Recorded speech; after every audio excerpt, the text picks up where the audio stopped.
What's up, wrestling family? Welcome back to another high-octane edition of Suplex Saga, your go-to destination for everything wild, unpredictable, and unforgettable in the wrestling world. I'm your host, and today we are diving deep into an absolutely monumental moment that has sent shockwaves through the WWE universe. This isn't just your typical return or your everyday confrontation. This is one of those rare, history-altering events that redefines storylines, reshapes allegiances, and resurrects emotions we thought were long buried. Buckle in because this is going to be a wild ride. So what exactly went down? In a completely unexpected twist, Jon Moxley, formerly known as Dean Ambrose, has made a shocking return to WWE. And not just a quiet cameo or a random surprise appearance, but a full-blown, tense confrontation with none other than Roman Reigns, the tribal chief himself. Imagine that. The man who turned his back on WWE in 2019, walked away frustrated with creative direction, and reinvented himself in AEW, is now back under the bright lights of Monday Night Raw.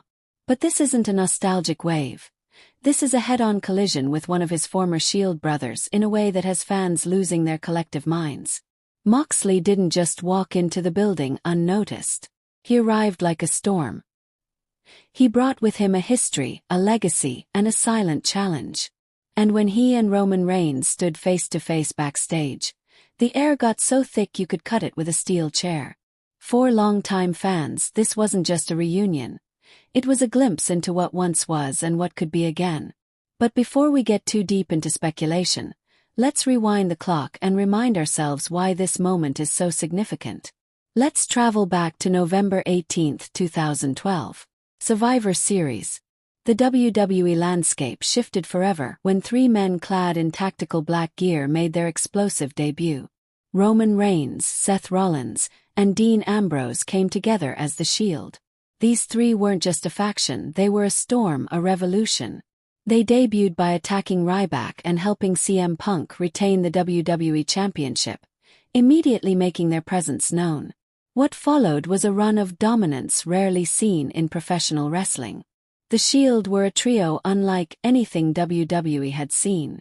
Roman was the brute force, the powerhouse who could demolish opponents with a single spear. Rollins was the agile high-flyer, unpredictable and flashy.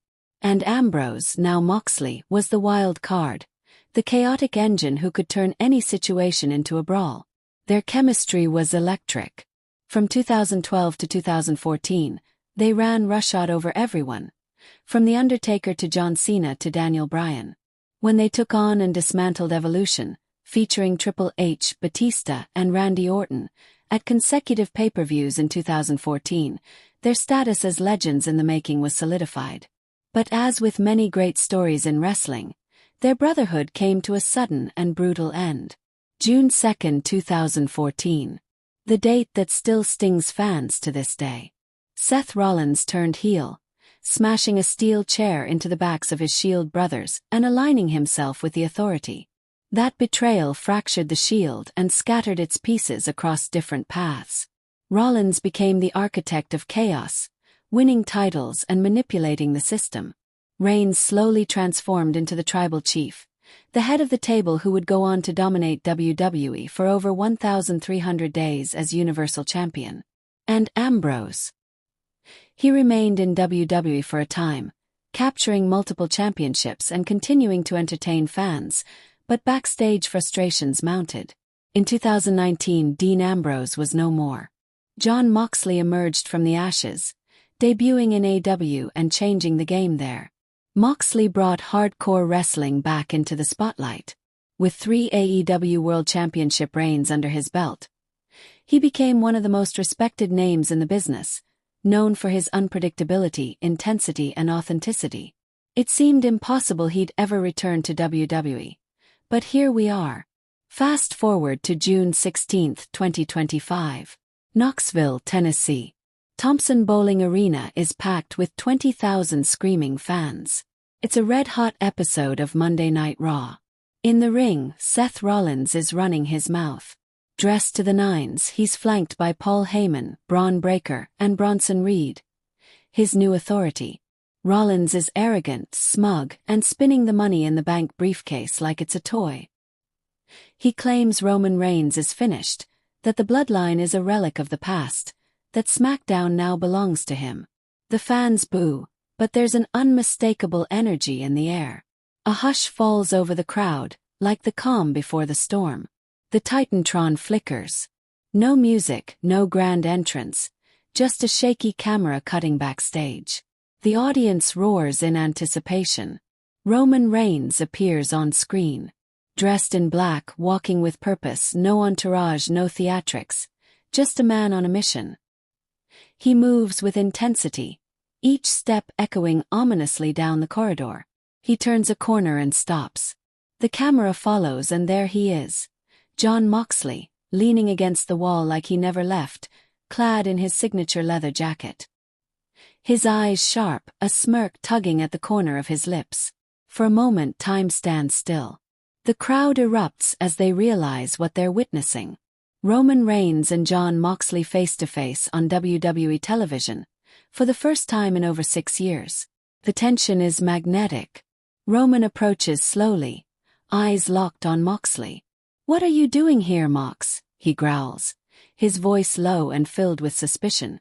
Moxley doesn't flinch. "Heard you needed help, brother," he replies, cool and confident, but with a hint of challenge. Reigns scoffs. "I don't need your help," he snaps. Moxley pushes off the wall, stepping closer. "You sure about that?" he asks, voice laced with defiance.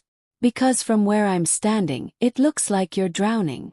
The moment is thick with history. You can feel the echoes of the Shield days, the betrayal, the battles, the brotherhood.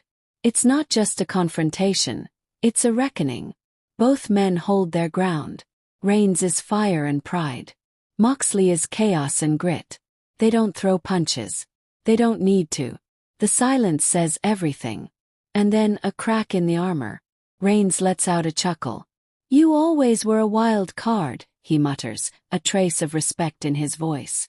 Moxley smiles slightly. "And you always were the leader." In that moment, it's 2013 again. Shield chants break out in the arena. Fans are on their feet, witnessing something historic. This encounter isn't just a cool moment, it's a game changer. If Moxley is truly back, the implications are staggering. First off, Reigns needs allies. After WrestleMania 41, he's a fallen king. Heyman betrayed him. The bloodline fractured. He lost the title. And now, Seth Rollins has assembled his own faction and is running rampant. Reigns may be powerful, but even the tribal chief can't take on this new authority alone. Enter Moxley, the unhinged, unpredictable force that could be the equalizer. Whether it's a temporary alliance or the beginning of something bigger, Reigns might need him. And Rollins, he should be very worried. He thought he buried the past, but now 2/3 of the Shield stand against him. Imagine what's possible. Survivor Series War Games. Reigns and Moxley teaming up to take on Rollins, Breakker, Reed, and someone like Logan Paul.